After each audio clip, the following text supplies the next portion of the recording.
birth and upbringing of Lord Krishna. Imagine a child whose life begins in a prison cell instead of a palace. Outside, armed soldiers stand ready. A ruthless king waits for the child's first cry so he can end his life. Thunder shakes the sky, rain pours relentlessly, and a mighty river is in flood.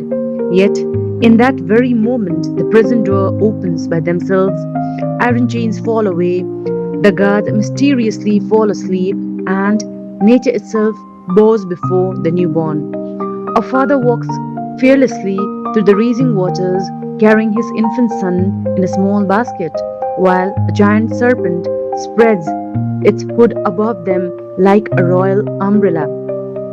Who is this extraordinary child? Why was a king so terrified of a helpless baby? And how did this child grow up to become one of the greatest spiritual teachers the world has ever known? This is the timeless story of Lord Krishna, a story of hope, overcoming fear, love, defeating hatred, and light triumphing over darkness. More than 5,000 years ago, in the ancient city of Mathura, there ruled a powerful but cruel king named Kansa. Although he deeply loved his younger sister Devaki, everything changed on the day of her wedding to Prince Vasudeva. As Kansa proudly drove their chariot through the streets of Mathura, a divine voice suddenly echoed from the heavens. O Kansa, the eighth child born to Devaki will be the cause of your death. The words struck him like lightning. In an instant, love turned into fear. Blinded by desire to save his own life, Kansa drew his sword to kill his innocent sister. Vasudeva folded his hands and pleaded for mercy. He promised that every child born to them would be handed over to the king. Kansa agreed but imprisoned Devaki and Vasudeva in a heavily guarded prison. It was a prison from which no one could escape. Time passed. One after another, six beautiful children were born to the couple. Each time, Kansa entered the prison without mercy and killed the innocent newborn. The cries of the parents echoed through the prison walls, but the king's fear had hardened his heart. When Devaki conceived for the seventh time, another miracle took place. By divine power, the unborn child was transferred to the womb of Rohini, another wife of Vasudeva.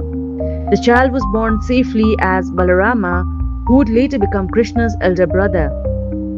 Then came the eighth pregnancy, the child foretold by the prophecy. It was the eighth day of the dark fortnight of the month of Bhadrapada. Midnight had arrived. Suddenly, the prison cell was filled with brilliant celestial light. Before Devaki and Vasudeva stood Lord Vishnu in his glorious four-armed form, holding the conch, discus, mace, and lotus. The Lord spoke gently. I have descended to restore righteousness, protect the innocent, and destroy evil. Soon I shall take the form of a human child. Carry me to Gokul, where Nanda and Yashoda will raise me. With moments, the divine form transformed into a beautiful baby boy. Then one miracle followed another. The prison door opened silently. The heavy chains binding Vasudeva broke apart. Every guard fell into deep sleep. Knowing this was God's will, Vasudeva placed the infant Krishna in a woven basket and stepped into the stormy night. The river Yamuna was overflowing with flood waters.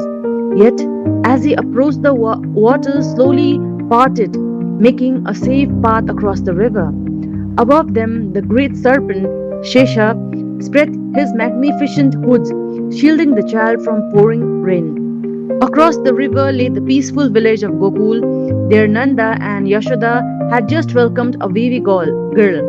Following the Lord's command, Vasudeva quietly exchanged the babies and returned to the prison before dawn. As soon as he entered, the doors closed once again, the chains reappeared and everything looked exactly as before.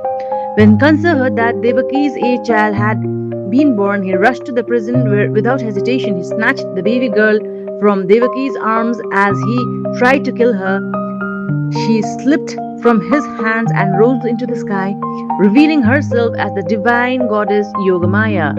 She declared, "The one destined to destroy You had already been born elsewhere. Fear gripped Kansa's heart. He ordered his soldiers to search every village and to kill every newborn child, hoping to stop the prophecy. Meanwhile, little Krishna grew up happily in the loving homes of Nanda and Yasuda. To everyone around him, he was simply a cheerful village boy with a sparkling eyes and a smile that could melt any heart. Krishna loved butter more than anything else. Along with his friends, he would sneak into homes of gopis, climb into each other's soldiers, break the hanging butter pots, and joyfully share the butter with everyone, even the monkeys. Whenever gopis complained to Mother Yashoda, Krishna would simply smile so innocently that no one could remain angry. That is why the world lovingly remembers him as Makhanchor, the butter thief. But Krishna's childhood was not only playful, it was filled with extraordinary miracles. One day, his friends complained that Krishna had eaten mud. Concerned, Yashoda asked him to open his mouth. What she saw left her speechless. Inside his tiny mouth was the entire universe: the sun, the moon, the stars, oceans, mountains, rivers, countless galaxies, and even herself looking into the Krishna's mouth. For one brief moment, she realized that the little boy she held in her arms was none other than the Supreme Lord himself. Kansa, however, never stopped trying to kill Krishna. Again and again, she sent powerful demons to Gokul. The demoness Putana disguised herself as loving mother and tried to poison the infant. Instead, Krishna freed her from her evil and granted her liberation. The whirlwind demon Navartha carried Krishna high to the sky, but the child became so heavy that the demon crashed to ground. The cart demon Shakatashura was destroyed with a simple kick from a baby Krishna. Years later, the poisonous serpent Kaliya filled the waters of the Yamuna with deadly venom. The people and animals of the Vrindavan lived in constant fear. Without hesitation, Krishna leapt into the river. He emerged standing upon the serpent's many hoods and danced gracefully until Kaliya surrendered. The poisoned water became pure again. Perhaps the most famous miracle of Krishna's childhood came when Lord Indra became angry because the people of Vrindavan chose to worship Lord Govardhan Hill instead of him. Furious, Indra unleashed torrential rain that threatened to destroy the entire village. Seeing the frightened villagers, Krishna smiled gently. With effortless grace, he lifted the mighty Govardhan Hill on the little finger of his left hand.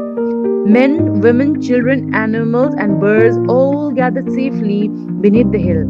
For 7 days and 7 nights, Krishna held it without the slightest sign of strain.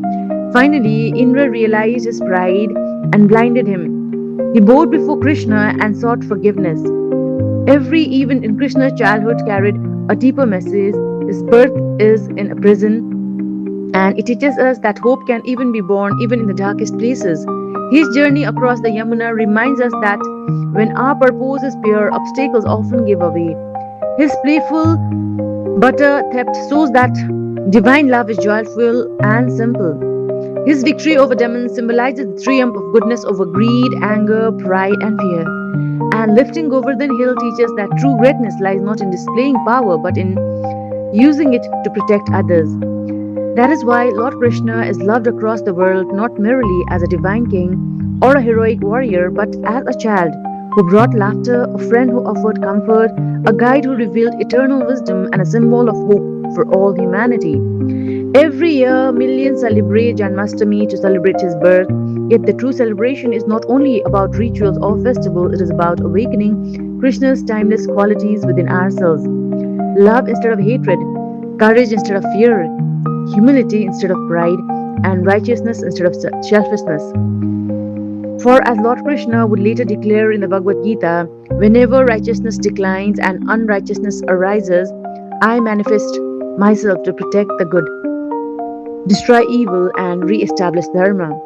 And that is why thousands of years later, the story of the child born in a prison on a stormy night continued to illuminate hearts